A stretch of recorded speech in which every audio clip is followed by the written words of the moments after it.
We are going to be live here if we're not already live. What is going on, YouTube and Weight Loss Warriors? It's your boy C Dub, and I'm back live and I'm with you guys today. Just hitting a couple of things to get myself, you know what I'm saying, rolling here. And I appreciate each and every one of you. And I appreciate each and every one of you popping in and joining me. I got 3 of you checking me out right now. I appreciate each one of you. Thank you so much for hopping in there. Need some likes going up here, though, guys. Please help me out if you haven't done so already. There's one. I'd appreciate some more if we could get them. As you guys are rolling in, I got a lot of topics. Thank you for the other person smashing that like. Got a couple topics to talk about today. Got a couple questions that came in. So I wanted to get to those real quick. And then from there, we'll continue to roll. I can see people are trickling in quick. I appreciate each one of you. Hi, Melissa. I'm going to be hopping your question in just 1 second. So I'm going to read off these 4 questions and get them out of the way first, and then we'll hop into any questions you guys got going on now, what's happening in your weight loss journey and all that stuff. What's happening, Kevin, man? Good to see you. All right, so the first question I got was, what are your hunger levels at now at your target weight, at your target weight, and how long did it take you to get there? Is it effortless in this phase? So to answer that question, and what's happening, Rose? It's good to see you. Right now, I 100% don't have any kind of hunger cravings except for about an hour before eating. I don't believe that it took very long for that to happen for me personally. I have seen people say it takes as many as 8 weeks. I shifted my window within a month from 16 and 8 down to OMAD, and the hunger never really came. Looking back on it now, I want to say real quick that I believe that sometimes as a human condition, we don't remember the suffering we've been through. I read one time that if a woman remembered how hard it was to give birth and how painful, she would never give birth again. If she truly remembered. They have memories of it. They're like, oh, it's tough, but they don't remember exactly how bad it was, if that makes sense. And it's probably the same situation. Looking back on my weight loss journey, it was easy peasy. Now, when I was in the process of it, it probably wasn't 100% easy. So, but all I can say is if you stay consistent long enough, it gets easy. And that's a promise. In time, it will get easy. I would guess 8 weeks, but it's just a guess. So what's happening, Spot? What's going on, man? What's happening, Michelle? Thank you guys for joining me. So my second question that I got today that I want to get through real quick is, what are my thoughts on alternative day fasting? I can't talk today, guys, if you haven't already talked about it. So, and that is, that's Melissa's comment. So Melissa, thank you for asking that question. And I have done a video or 2 about alternate day fasting. I'd like to do another one soon. My thoughts on alternate day fasting kind of go like this. If you're talking about true alternate day fasting, where you're going to eat Monday, fast all of Tuesday with no calories, eat Wednesday, fast all Thursday, eat Friday, fast all Saturday. If that's your overall plan, and you stick to it, and on your fasting days, you absolutely fast, I think alternate day fasting is very powerful. I don't have any problems with it. I think people that do it have great results. Where things get tricky is in 2 different areas. One, if you're going to do alternate day fasting, can you literally skip eating every other day for the rest of your life? That's something you got to ask yourself.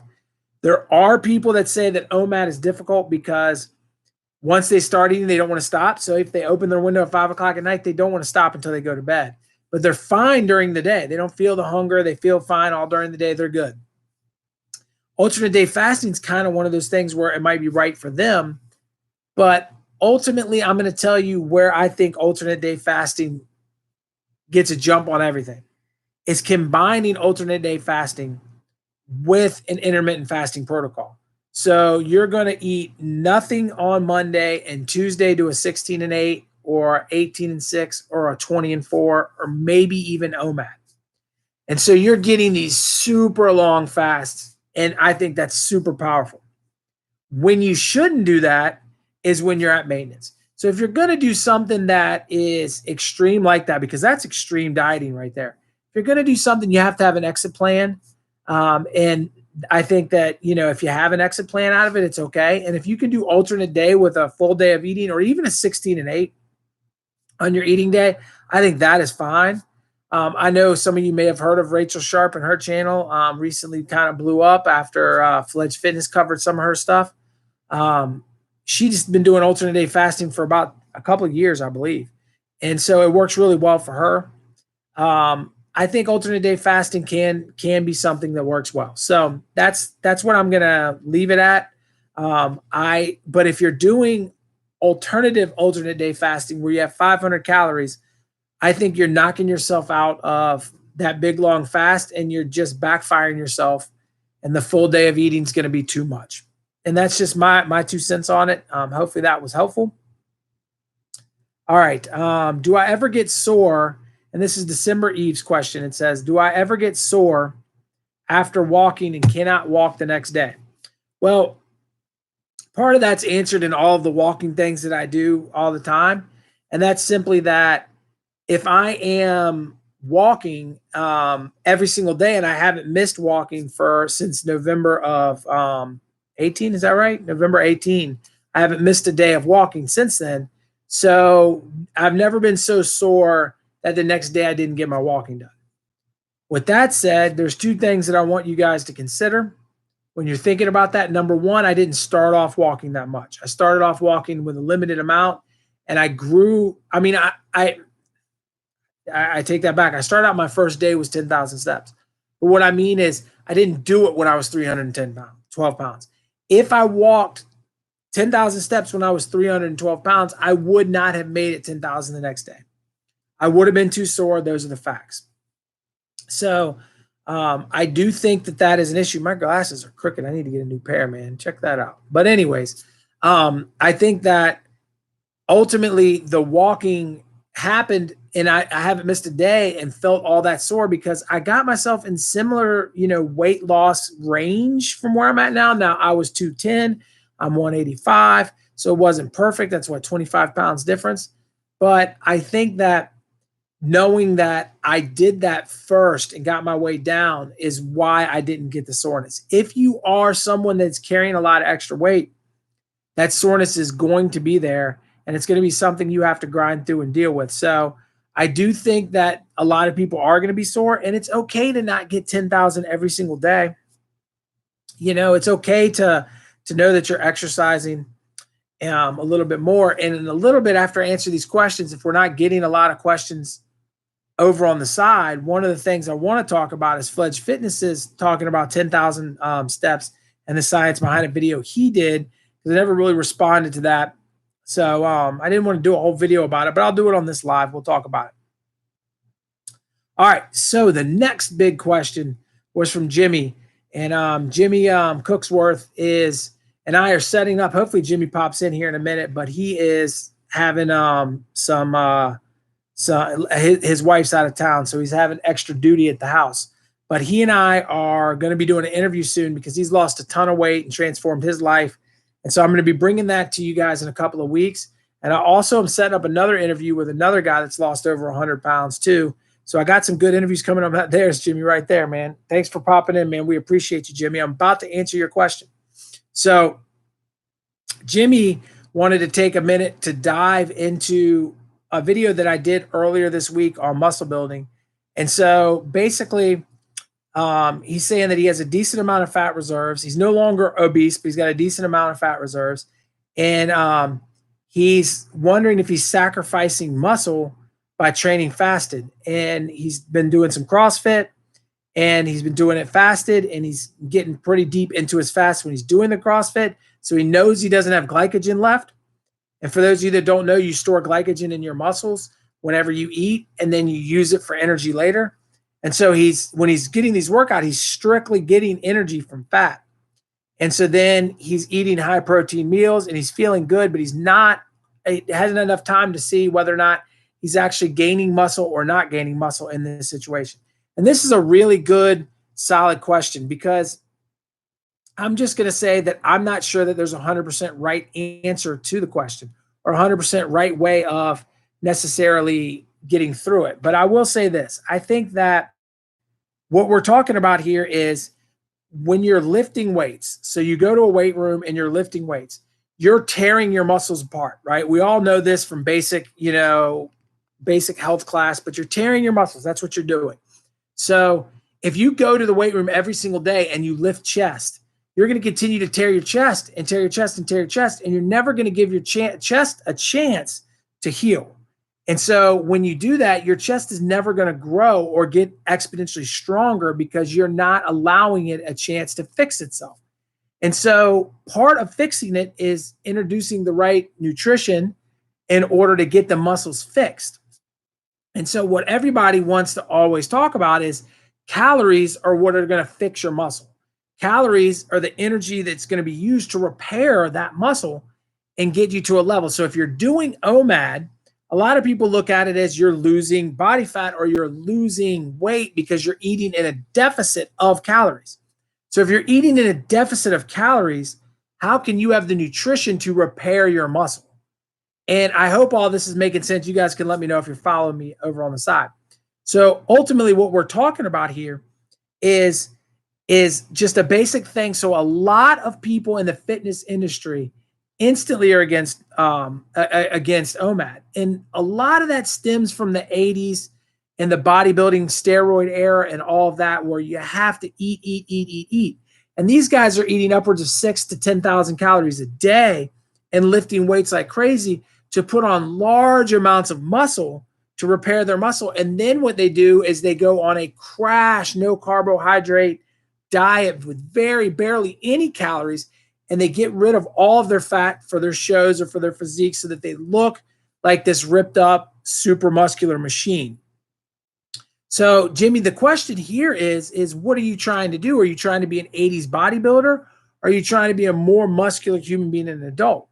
And I think that ultimately what you're doing is going to do two things. You're going to continue to use the body fat on your body. So your percentage of body fat, let's just say you're at 28% right now.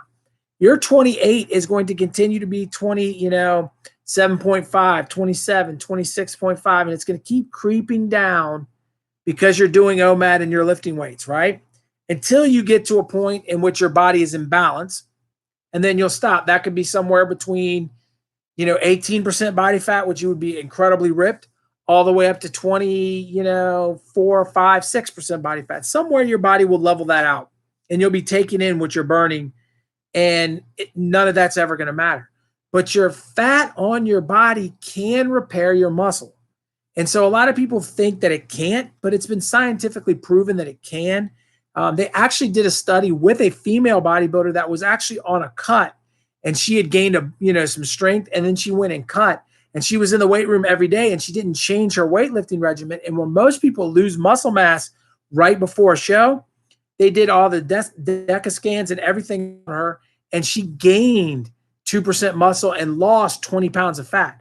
So you're gaining 2% muscle and losing 20 pounds of fat. That is a big deal. So it can be done. And you are the benefit that you're creating by what you're doing, by lifting weights fasted, by continuing to train and do all of those kind of things. What you're really doing is you're keeping your body fat lower by doing it. If you go and you say, I'm going to hop off of OMAD and I'm going to eat right after I lift in the morning, and then I'm going to have a big old protein shake for lunch, and then I'm going to eat again at dinner, and I'm going to take it into 3 squares, and I'm going to eat all the right healthy foods, but I'm going to up my calories to, like, let's say 5,000. There is absolutely no doubt that you are going to gain more muscle doing that than what you're doing now. That is a fact. I just don't think that anybody can argue that point. The big part of that is you're also going to gain fat. You're also going to gain fat because your body's not using 5,000 calories in a day. So your body is going to use everything it can to repair muscle and make it as big as it can, but it's also going to store fat. And it's going to be thinking, hey, we're in the gym, we're moving, we're working out, we're doing all these things, we're being very physical but at some point we're going to get hurt and we're not going to be able to do that. And you're going to get all those hiccups. And so your body's going to store the fat for that rainy day. By doing OMAD, your body is saying immediately, okay, we didn't eat this morning, we lifted weights, you've torn your muscle. Now your muscle's torn at 7 in the morning. Now we're getting to 6 o'clock at night and you have a torn chest muscle. Okay, so now you're eating. Now, you got to understand that even if you ate breakfast, it's not going to start really repairing your muscle because you're still digesting the food. You're still moving around. Your body still has to think and use energy and get through your day, your work day, and all the work that you have to do, the planning if you're in school, all the school work you have to do, everything you have to do, moving around, playing the other sports, doing everything you do throughout a course of a normal day. And then when you go to bed at night, your body's like, okay, repair mode, right? So you're asleep, your body starts to repair. Does it matter that it got the glycogen at 7 in the morning versus 7 at night? It doesn't matter because it hadn't got to that point in its day anyways. So when you're really breaking down the common sense side of this, you're going to be okay as long as you're intaking enough calories. And technically speaking, it's not really been done or tested, but I think if you ate a bunch of protein and 5,000 calories at dinner, you could still cake on just as much muscle as if you spread that 5,000 out throughout the course of the entire day. Again, you're going to course the fat though too, because you're going to restore the glycogens. You're not going to burn through them through the course of the day. And you're ultimately going to gain body fat as well because you're eating too many calories. So what OMAD is going to allow you to do is to add muscle without adding fat. And that is something that's huge. So to me, if you're to tell me personally, and this is me and everybody's different, and Jimmy, if you feel different than this, I fully understand. It's something we can talk about because, like I said, guys, I'm going to have Jimmy on this program as intermittent fasting success story. As a matter of fact, Jimmy, if you're still there, drop how much weight you lost over there for everybody to see. But ultimately, if you want to get Hulk Hogan big, Batista big, if you want to get WWE big, OMAD's probably not your ticket. But if you want to get cut up and shredded and look good this summer, at the beach, OMAD's your ticket. So it just depends on what your personal goals are there. For me personally, I used to want to be Hulk Hogan. I mean, I'm not going to lie. I wanted the Nature Boy Ric Flair more. I know he's not the most ripped guy, but that's who I grew up liking. So, woo, by the way. But anyways, whole nother story. Ultimately, I feel like in my age at 41, I don't care about gaining a bunch of muscle. I don't care about looking, there. I don't even really care about getting ripped up. What I want to be able to do is move something in my house without being tired. 105 pounds, guys. Tell me that's not sweet. 105 pounds. Congratulations, Jimmy, man. I can't wait to get you on the Skype, brother. 105 pounds is amazing. And at this stage of my life, if I look good at the beach, cool.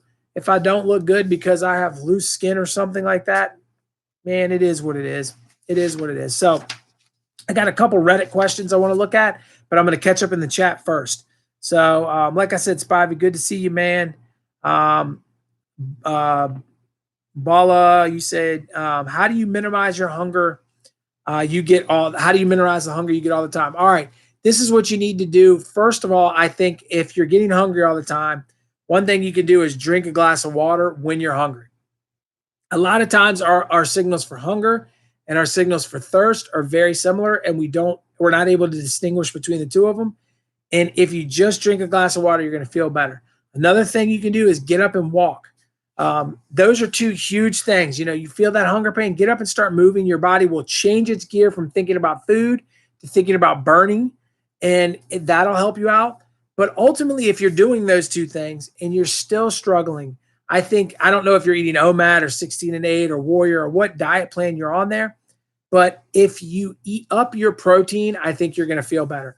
Protein sustains you longer, and I think that is the number one thing you can do to put yourself in a better situation, to feel better, and Spivey said you must be because you're eating lots of bread. And that can be something too when you're pulling in a lot of carbs. What happens is carbohydrates shoot your energy levels up immediately. It's a quick, kind of like a quick high, right? Whereas what protein does is it has more time released. So it's like taking the difference between taking a pain relief that's a time release pain relief versus an instant pain relief. Like morphine, you take morphine, it's instant. You're like, or if you take Percocet over the course of time, it goes more. So the protein is going to sustain you longer. The carbs are going to be quicker energy. But if you're eating both, you probably are okay if you have the right level of protein. But like I said, drink a glass of water and walk more. Uncle Tom, what's happening, man? Appreciate you. Jimmy, I'm glad you like the little theory there too, man. And timing is perfect. I appreciate you throwing the science down on me. Bam. I still got to get into one more science thing. And while I go to the next one here, like button, guys, 17 of you, 9 likes. I need more of those, man. This allows other people to know I'm live. And by the way, in case you were wondering, YouTube hasn't been promoting my videos the same way. My impressions when I go into my analytics, normally it used to put me in front of, like, let's say 20,000 people. Now it's putting me in front of 5,000 people. I'm having the same ratio of click through and the same likes and the same comments, but YouTube is not putting my video out to my own subscribers. So something for you guys to consider is make sure you turn on that ring bell. My videos the last month have been the lowest they've been in my channel in 8 months. So I don't know what's going on with YouTube, but for some reason it's not deciding to promote me. So show some love, share my videos, make sure you got the notifications turned on, because I bet you I've posted some videos you haven't seen. So that's just something for you guys to consider. Maybe you just didn't even know, because YouTube is not letting you know, which isn't cool, but it is life. All right, so timing is perfect says you're pretty certain you know the answer, but grape juice breaks a fast. Having a tree seed refute and drink it later. Okay, so basically anything that has a calorie is going to break a fast. Now, just so that you understand, my definition, timing, and other people's definitions may not always be the same. A lot of keto people will say, if you don't knock you out of ketosis, it doesn't break your fast. And that's just simply not true. If the thing, I think it's 5 calories your liver has to activate and start making stuff to deal with it.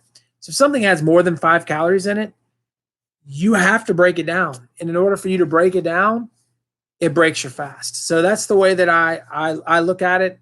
0 calorie drinks aren't going to break it. Water's not going to break it. Coffee's not going to break it because it has about 5 calories. Tea's not going to break it as long as you're not adding into it. So there are very few select amount of things that won't break your fast, but it will break your fast. And Melissa, you said you got to get rid of your belly. The unfortunate thing is a lot of people sell this science out there. They'll ask, and I know you're not asking, Melissa, but I just wanted to state this. A lot of people will say, well, my program, my weightlifting training or my cardio program will burn your belly fat, and it won't. Your body unfortunately decides where to gain and where not to gain. And it's a genetic thing, man. Gabe, thank you so much for the super chat, man. You are the man. Thank you, Gabe. Nothing but love. I appreciate you, Gabe, man. It's good to see you on here too. Good to see you, Ron. I'm going to hit your question in 2 seconds real quick, Gabe. Let me finish with Melissa real quick. So, and the interesting thing about that, Melissa, is we can't choose where we want to lose the fat. And a lot of people think you can, but I found something super interesting. If you watch Obese to Beast channel, he had the guy Zach Attacks Fat, which has lost a bunch of weight and had skin removal surgery.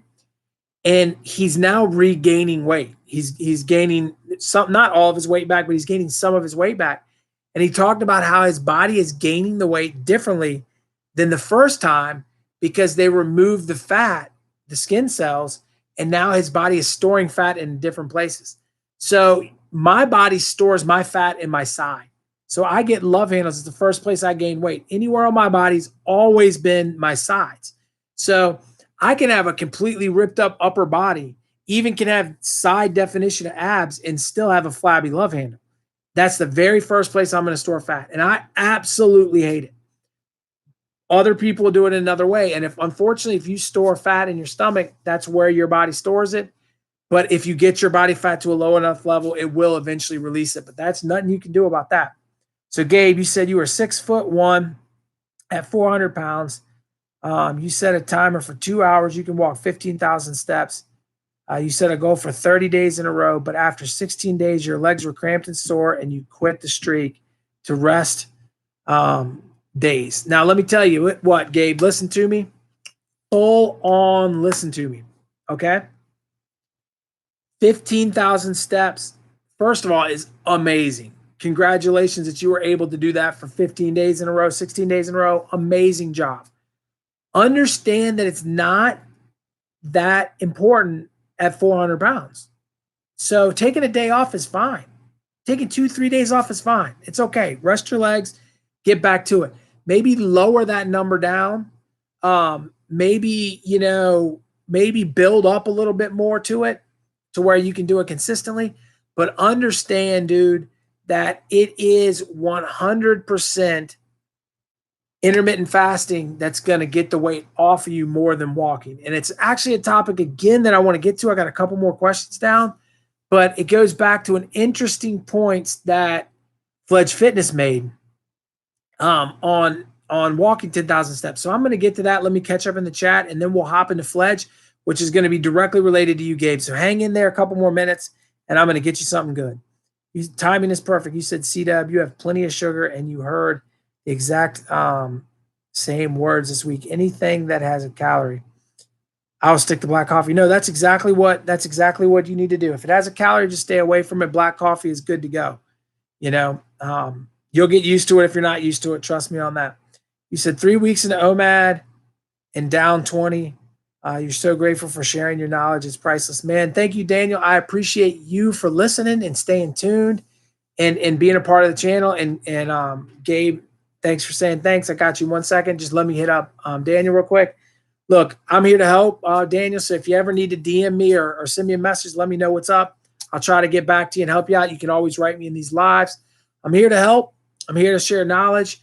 One thing, we can do as a community here with my weight loss warriors is share my videos a little more often because the numbers are slipping, which is making me a little bit sad. I'm trying to think about how to reformat it so that I'm posting on, a way that it gets YouTube promotes me better, because it's not promoting me like I want it to. You guys remember this used to be 44 people watching. Now it's 19. That's a little wonky, but anyways, and make sure y'all hit that like button. So back to Fledge Fitness. So this is what happened. If you did not see it, Fledge Fitness posted a video that said, is walking 10,000 steps, is it helpful in weight loss? And his conclusion, basically, he used some scientific study that took, a dozen kids that were in college. I can't remember the exact number, but I want to say it was a dozen kids. They took them on different levels. So they took one group and made them walk. They asked them to walk 10,000 steps a day. They took another group and asked them to walk 12, and they took another group and asked them to walk 15. And they were all about 10, 12 kids. They were all freshmen in college, and you guys all have heard the freshmen gain the most weight. So, your freshman year, they call it the freshman 15, right? So that's a year when your metabolism maybe slows a little bit and your activity slows a little bit. So that's a transitional year for everybody, because a lot of people play high school sports and they do things and they get to college, and only a select few can do that at the college level. And so the next thing you know, you're not moving as much and you're eating more, and you have access to cheap food, at the little cafeterias and whatnot at the school. And it's a recipe to gain weight. Most freshmen gain about 15 pounds. So these had all just gone through their freshman 15. They had all gained weight. So each group walked, and they compared the groups, and then they compared them to when they started. And what Fledge said about this study was that, number one, that they all continued to gain weight. So when this study was over with, and they watched them for 6 months, I think. So when the study was over with, they were all on a trend of gaining weight in college, and they all kept going on a trend of gaining weight. Now, some of them, and he glossed over this part, but it was an important part to the video. Some of them gained muscle. Some of them gained, I forgot what he said, something like 60% of the weight gain was from muscle. The groups that walked more, 60% muscle gain weight and 40% fat gain, where, that is good. That is positive. It's showing that their body is building muscle when they're walking. Whenever your body's building muscle, it's required to use muscle. It takes more energy. So your metabolism is raising as well. Now, they did not change anything in their eating. So I've said it on this channel a million times, and I'll say it a million more. I'll make another 10 videos if you guys need me to. It starts with what you put in your mouth, not in your exercise. So if you're not changing what these students are eating, they're not going to be losing weight just because they are moving more. So that's something that needs to be considered as well. But there are a few interesting facts about it. One, the group that was told to walk 10,000 steps walked 11. The group that was told to walk 12 walked 14. And the group that was told to walk 15 walked 13.5 or so. So it really shows you that when you start pushing for 15, you end up underdoing it. When you push for 12, you overdo it. So it's probably better to push for 10 to 12 than it is to push for 15 and let it naturally fall where it may. With all that said, he made one interesting comment that I thought was he nailed it. And this was it, that when they looked back on this group of people and they looked at him, so they watched him for 6 months and then they let him go and they saw him like a year later. Their activity levels, each one of them increased from when they met him to a year later. So they made them walk for 6 months and then they let him go. And all of them were moving more often down the line. Now, none of them had lost an extreme amount of weight, but they were moving more. So why are you even mentioning this? You got a weight loss channel, C-Dub. You're trying to help us lose weight. Why are you bringing this up? You're not talking about it. They didn't successfully lose weight. Yet again, it starts with your mouth. Once you got your mouth under control, if you start moving more, it's going to assist it, right? And it's going to give you better outlook on things. But what's interesting is they started walking and more of them had gym memberships. More of them were going to yoga classes. More of them were moving more. More of them were doing positive things with their health and fitness because they started walking. That's the ticket. I'm here as a person that now goes to the gym, 3 times, 4 times a week. I'm walking all the time. I'm moving around with my kids more. I'm out and about. I'm doing other things with my life because I walked more. And it makes you feel better and it gets you moving and it gives you habits that you can build on in other aspects of your life. And understand now, please, for the love of God, that we're talking about 2 different things. Fitness and weight loss are not the same thing. Fitness, weight loss, they're 2 different things. And we get confused.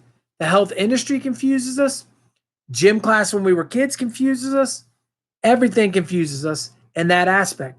You can be skinny and the inside of your body be a complete wreck. And you can be obese and the inside of your body be healthy. Now, if you're skinny, the chances of the inside of your body are being a mess are much lower than an obese person. And if you're obese, the chances of your body being right and in check, much lower than somebody in a normal range. So those are things that you have to consider. But your cardiovascular health and your longevity health is separate from your weight, and they can be related, but they are different. And we should be looking at ourselves as 2 different journeys. It really should. We have a weight loss journey and we have a health journey. And what I'm warning everybody about, and what I've warned everybody about in this channel more than anything, is you got to do weight loss first. It makes this one easier. If you do weight loss first, you'll start to like moving more. When you're overweight and you're obese at an extreme level, you don't feel good. And when you start to get closer to a normal range, you start to feel better and life gets easier. And everything around you gets easier, and therefore you're able to get through your day better. So what I'm trying to say is keep in mind when you watch something like Fledge Fitnesses and he says, well, there's scientifically, you're not going to lose any weight by walking 10,000 steps. Okay, I'm going to tell you right now, scientifically speaking, you're not going to lose any weight by riding the exercise bike. Scientifically speaking, you're not going to lose any weight by running. All of these things, if you are overeating, are not going to change the fact that you're overeating. That's just it. There's the secret right there, right? If you really bust your butt in the gym, you really go in there, you run, you lift, you kill it for 1 full hour. If you were able to burn 500 calories in that time, you did an amazing job. And if you're eating 3,000 calories every single day, but your body only burns 2,500, you're not losing any weight. You're not losing any weight. The exercise did not force you to lose weight. In the very best of scenarios, if you are a health and fitness fanatic, you're burning a couple, like 5 to 1,000 calories in a day. Being a fanatic of fitness, that is not what's keeping you skinny. What's keeping you skinny is what you're putting in your mouth. And they can work together. Don't get me wrong. If you're eating 500 less and you're burning 500 more, sorry, fellas. Ooh, my chest has been a little bit off since the state tournament. I had a little bit of a cold, but I'll be all right. I'm sure you can tell it in my voice. But you're talking about, 1,000 calories. 1,000 calories times 7 days is a pound a week. You're golden, right? You are losing weight, and fitness is a part of that. But fitness is not the only part of that. And that's something we really have to learn. And I'm literally about to die. Oh, my Lord. Oh, why is that? What's happening, Julie? It's good to see you. I know you don't always comment, but you're always here. We appreciate you, Julie. Man, I feel like something got caught in my throat. Don't have anything to eat. Might have to grab some water in a second. Says, wow, good on 10 to 12 K groups. What a surprise in the date. I don't really understand what you mean by that one. Evening, all what's happening, Jim? You love jumping. You love jumping on your rebounders, easy on your knee. I don't know what a rebounder is, Melissa. Tell me what a rebounder is. And you said, yes, you have to lose 20 pounds, and then you felt like exercising. Yeah, no, I think they definitely can work together. They definitely can help you, but the weight has got to come first. Weight loss is won and lost in the kitchen, and listen, I want to stress this real quick because I hear a lot of intermittent fasting people that have intermittent fasting channels that have had success like me. They like to be anti everything establishment. And I kind of grew up that way. I was a punk rocker, right? When I was a kid, I loved punk rock music, right? Anti-establishment, anti-government, anti-school. I was anti it all, right? And I've always been skeptical about everything. And so when we talk about weight loss, what the intermittent fasting community wants to push is the hormone side of things. And what the fitness industry wants to push, the industry that's always been, is that it's calories in, calories out, whatever you're eating versus what you're burning. Obviously, in order for the fitness industry to be totally wrong, then calories don't exist. They've thought about these things as a unit of energy, and they've calculated all this out and done all this science from back in the day to figure out what you're eating and how much energy it gives your body. Now, all of that could be wrong. Every bit of that could be wrong. There could be no validity whatsoever in the amount of energy anything you eat gives you. And another thing too is there could be some solid evidence that says if I eat an apple, it gives me a different level of energy than if you eat an apple. Okay? So for them to be completely wrong, that's the only way intermittent fasting is completely right, right? On the other side of that, for the fitness industry to say that, hey, listen, insulin has nothing to do with it, all these other hormones like ghrelin and leptin and all that stuff, man, look, just eat less, put less food in your mouth. That's the ticket. That's not right either. So you got to put on your common sense glasses every once in a while and say, can both of them be right? Can there be something, whether it's accurate 100% or not, but is there some truth to what a calorie is and that it is something that you're using for energy? And could there be truth to the fact that you use more or less of that energy due to what your insulin and ghrelin and leptin and cortisol and all these other hormones play into it? And I think that in my brain, it says that it's very likely that both sides have some truth to them and that neither side are particularly 100% correct. We don't know exactly why we store fat. I don't know exactly why I store fat in my side and Melissa stores it in her belly. And, I had a wrestler the other day that I thought, when we're doing the body fat test at the beginning of the year, I thought this kid We pinched the different areas of his body. He's not going to be able to lose any weight. And he was able to lose one of the most on the team. And I'm like, what? Where's his body fat? And we looked at his body fat chart. It was all in his back. He carries all of his fat in his back. This guy has six-pack abs, but his percentage of body fat was higher than half of my wrestling team because he carries it in his back. You'll see women that carry it in their arms. You'll see women that carry it in their hips. You'll see women that carry it in their stomach. You'll see women that carry it in their thighs, right? Weight goes all different places in all different people, right? Wouldn't you think what you eat does too? Wouldn't you think that some people are going to be able to eat some things and feel good, and other people are not going to be able to eat those things and feel as good?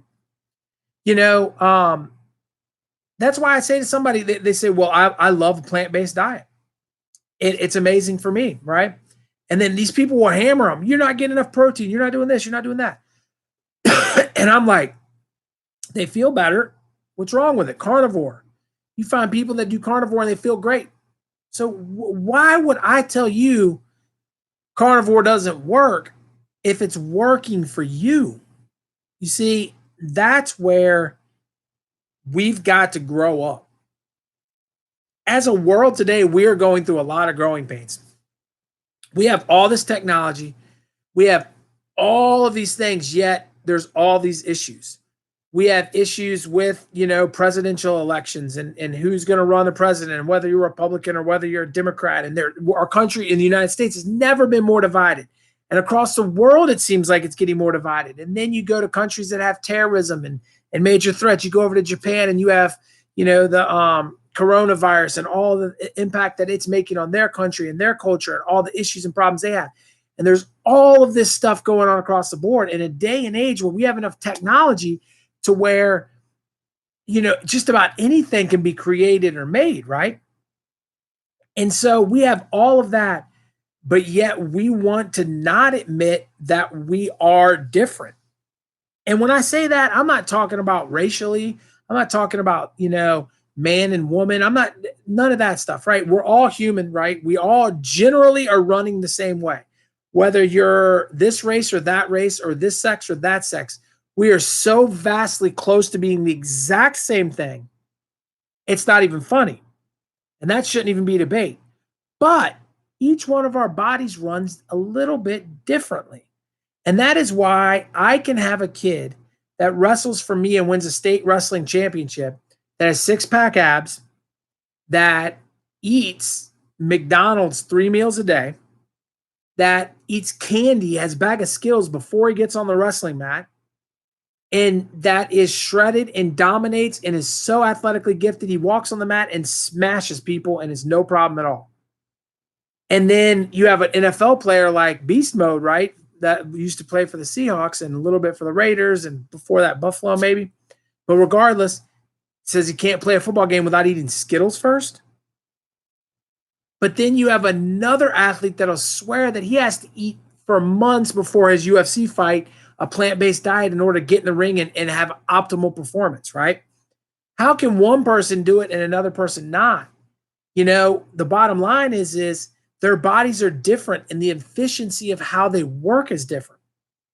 We can face all the facts we want to, but there are people that are going to be able to eat McDonald's 7 days a week and not gain weight. And there are going to be people that smell McDonald's and gain weight.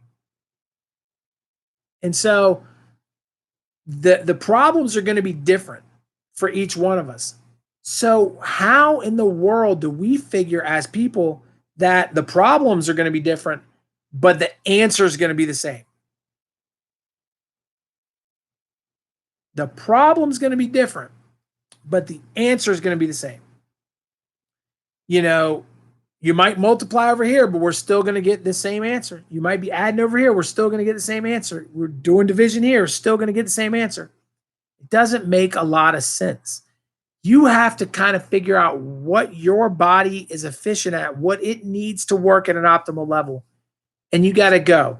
And yes, you can use guidelines. A lot of people ask me all the time, earlier today, how long was it before you got over being hungry? And I almost feel guilty to say, yeah, I don't know, early, day 3. I don't know what it is, but a long time ago. And they're in week 8 and they're struggling, right? I can't tell you which one fits you best, but I can tell you that one of them will. And I can tell you that the bottom line is, and this is what I love about intermittent fasting. You can tell me today that it's 100% calories in versus calories out. You can tell me, right now there's that feud between Dr. Oz and Mark Wahlberg, right? Dr. Oz, Mike Wahlberg are going head to head and arguing all the time about intermittent fasting. I don't know if you guys have heard it. Dr. Oz is saying, hey, intermittent fasting rocks. Mark Wahlberg saying, don't ever do it. Eat, 6 times a day. And they're arguing with each other. What I love about it is Mark Wahlberg's like, no, you need to, give your body all this energy, all these calories throughout the day. And Dr. Oz is like, no. And they're talking about deficits and they're talking about all this stuff. The bottom line is it's really this simple. Even Mark Wahlberg said, well, if somebody's trying to lose weight, they need to be in a deficit.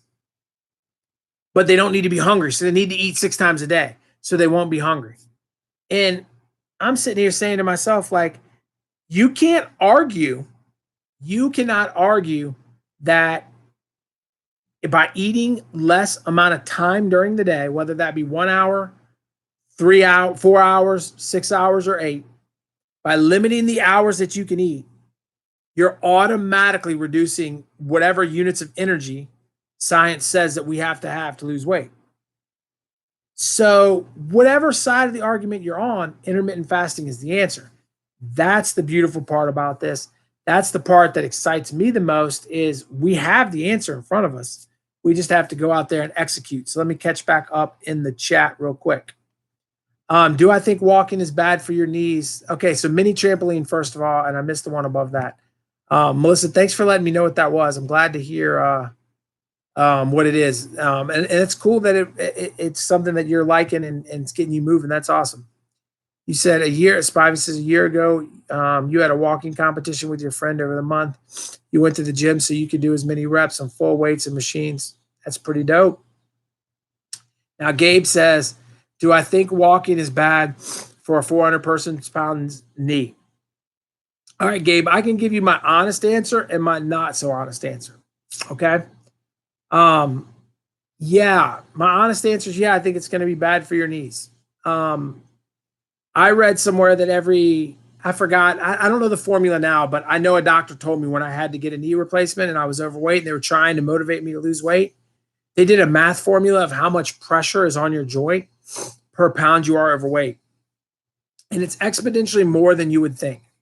If you think about it, your knee joint at 6'1", let's say 200 pounds, 220 pounds is where your weight needs to be, right?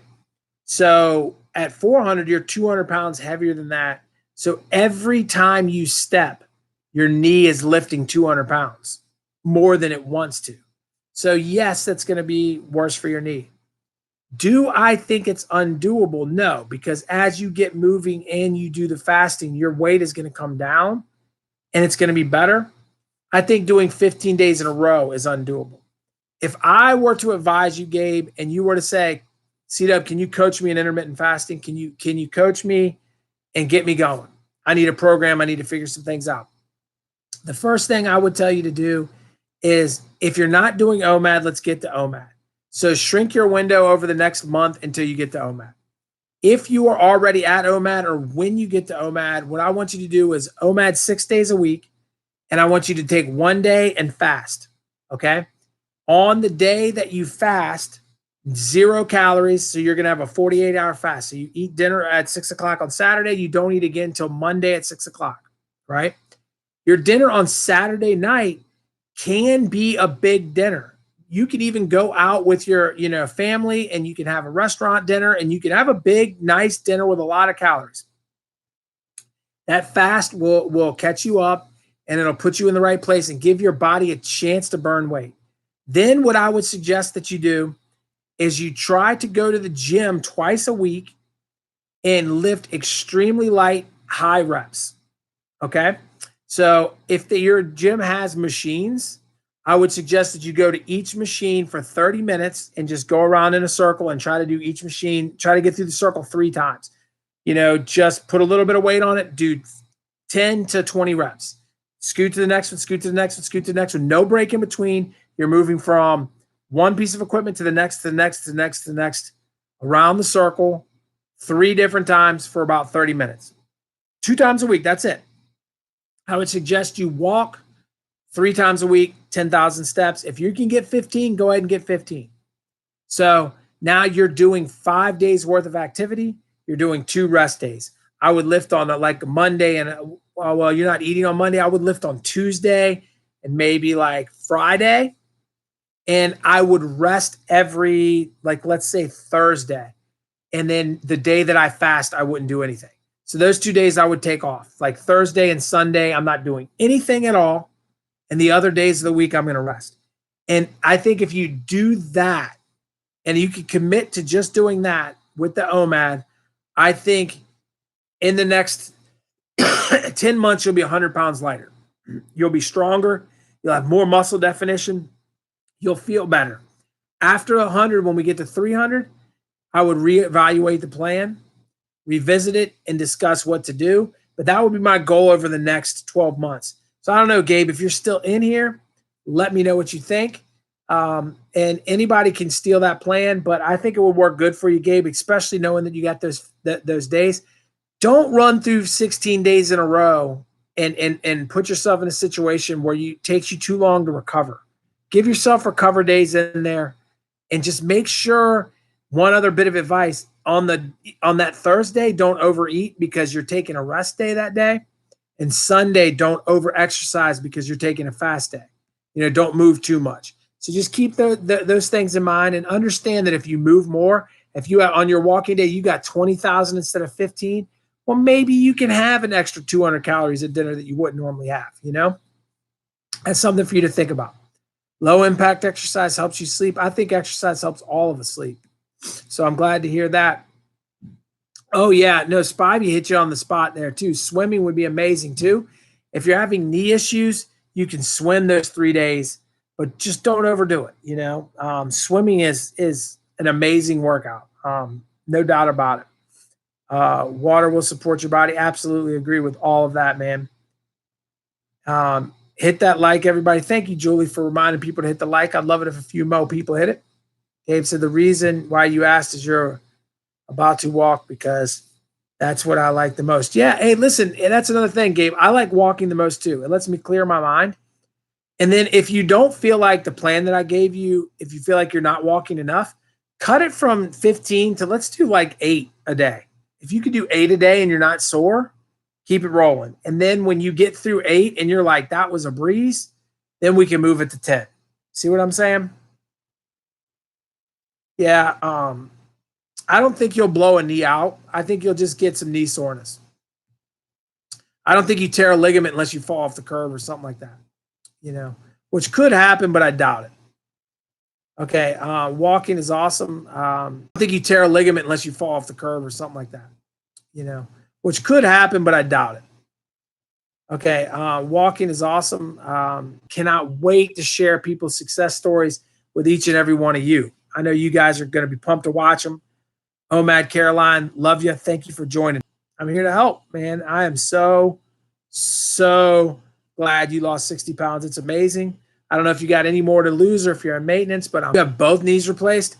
I don't know if you know this, Daniel, but I have my right knee replaced 3 times. I had a full knee replacement. Then they went back out as a full knee replacement.